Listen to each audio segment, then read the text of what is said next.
So the 13 colonies were losing the Revolutionary War before the Declaration of Independence, and after the Declaration of Independence, the new United States was still losing the war. Not much had changed on the battlefield. This is General Montgomery, of course, dead in the futile effort to conquer Quebec. So this table summarizes what's going on here. In terms of government, Britain had a strong, well-organized, well-led government with plenty of money. The British government was, taxing people back in Britain to the hilt, at least taxing the middle class and the poor. The nobles and royals were exempt from most taxation. But the point is that Britain had a strong stream of revenue. And because the British government paid its bills, it was easy for the British government, in addition to bringing in tax revenue, also to borrow money during wartime, because lenders were confident that they would get repaid. The 13 colonies, the United States, on the other hand, their government was weak, not very well led, not very well organized, and always short of cash. Advantage, obviously, Britain. Britain also commands a strong advantage with regard to its armed forces. Britain has a big, strong, effective army, and its navy is the world's best, the world's biggest, strongest, most effective navy, compared to the 13 colonies in the United States, which have a small army that's pretty good. Washington's an effective leader, but he's operating on a limited budget. He's supposed to be able to rely on colonial militias for manpower, but as we've mentioned many times before, the militias are not effective. Part-time amateur soldiers were not effective going up against full-time professional soldiers. Now, this third row is the one place where the Americans have an advantage. We're just talking about the colonial population. Within the 13 colonies, only about 1 out of 5 colonists were loyalists, that is, rooting for Britain in the war. Right? So these loyalists are going to support the British war effort. They're going to enlist in loyalist militias or enlist in the British regular army. But that's just 1 out of 5 people in the 13 colonies / United States. There's about twice as many patriots who are supporting the cause of independence. So these patriots, of course, are going to support the war effort. They're going to enlist in colonial militias, maybe even join the Continental Army. Now, of course, 20 plus 40 is just 60%, so that leaves 40% of the people living in the 13 colonies as neutral. Please don't shoot me. I'm not taking sides. But later in the war, throughout the war, loyalists and patriots are going to be pressuring those neutral Americans to pick a side. More on that later. Now, in the fourth row, once again, we have a clear British advantage, right? The British, their army and navy is, really good, but they're still going to get allies. They're still going to find friends. And we've mentioned all this before, but it bears repeating that the British bring in 30,000 German mercenaries, the Hessians. They forge alliances with Indians across the frontier. Most Indians are fighting on the British side because they see the British as more likely to let them keep their land. And the British are offering freedom to runaway slaves, and tens of thousands of runaway slaves in the South are taking them up on that offer. While the U.S. has no friends at this point, early in the war. Now, France would love to help the U.S. France is still mad about losing the French and Indian War. They would love an opportunity to take Britain down a notch. And so France is monitoring the situation.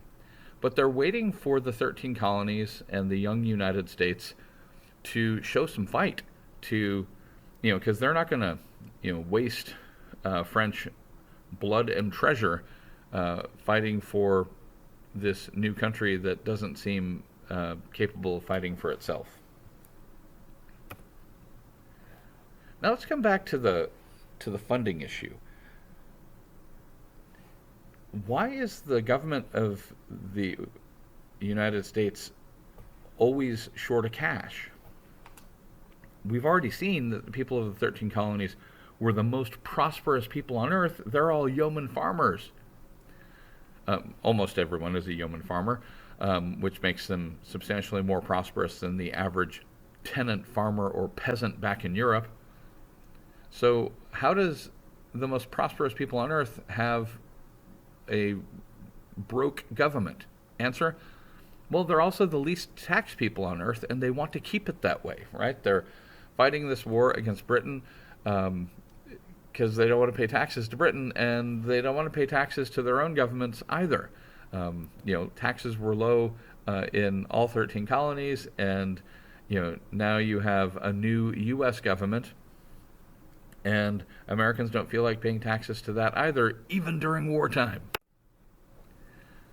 In fact, this government, Congress, the government that is running the war effort, that issues the Declaration of Independence, it lacks the power to tax. Now, that's weird, right? I mean, a government that has no power to tax is almost like no government at all. It's, taxing, of course, is the ability to make people give you money, and, governments and people both need money to get stuff done.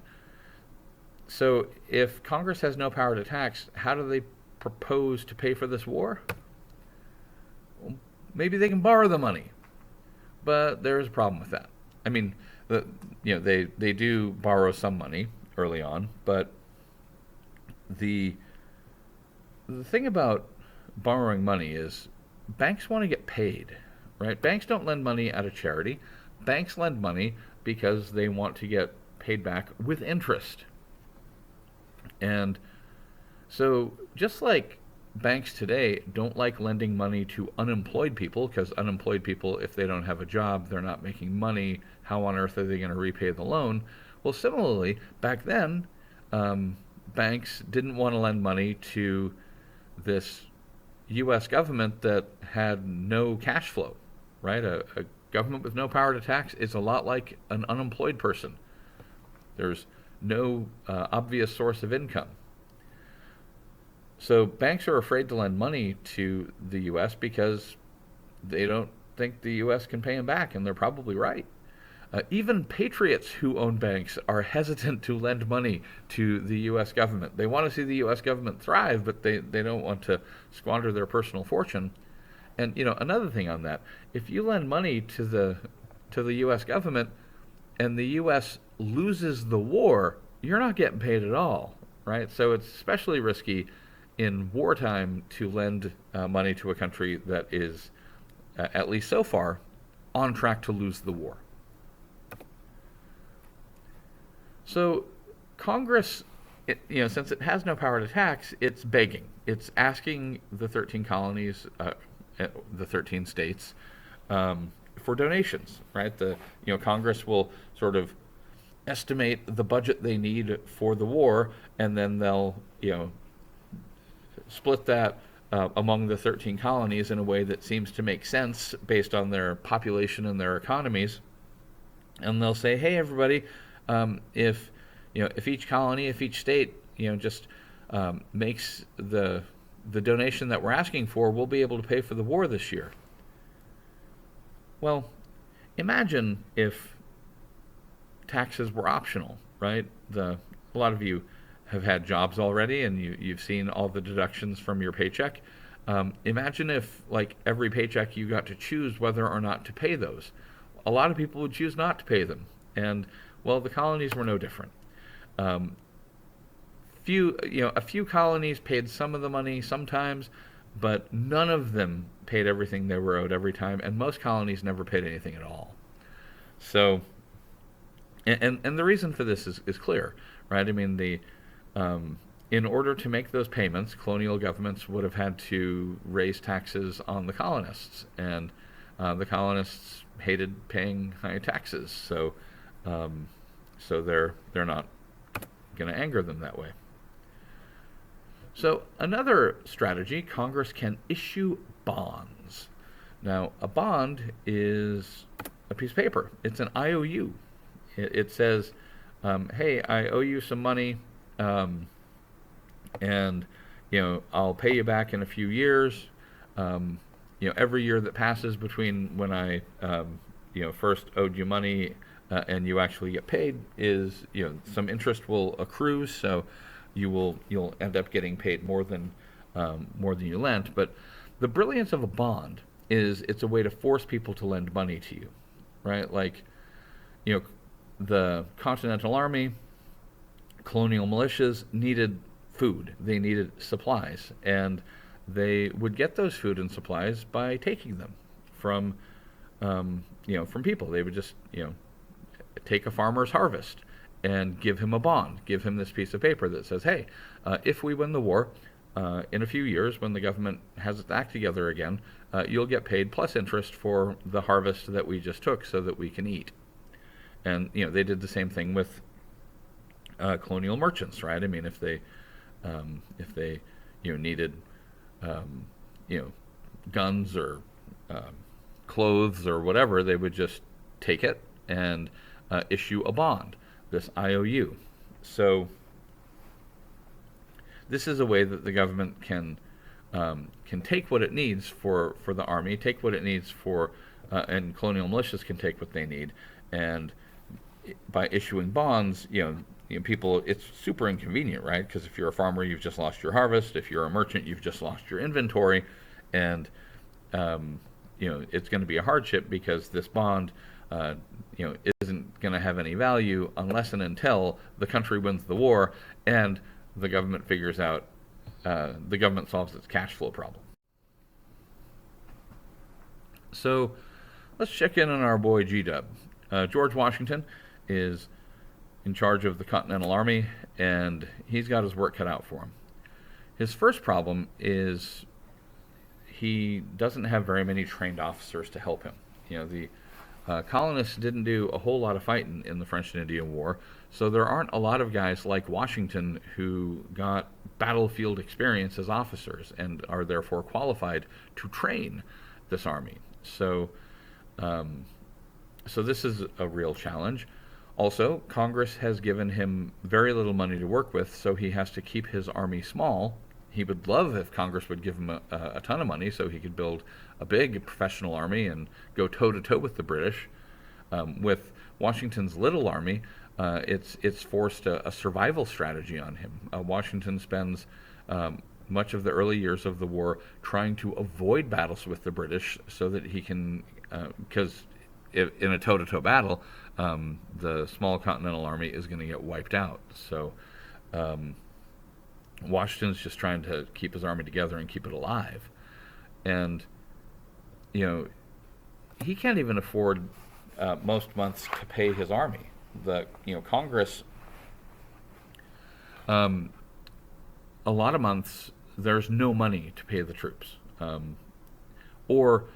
Congress, because they have no money, they give Washington the authority to pay the troops with bonds, right? So, sorry guys, there's no money to pay you for last month. Here's a bond for what the government owes you for risking your life for the country over the last month.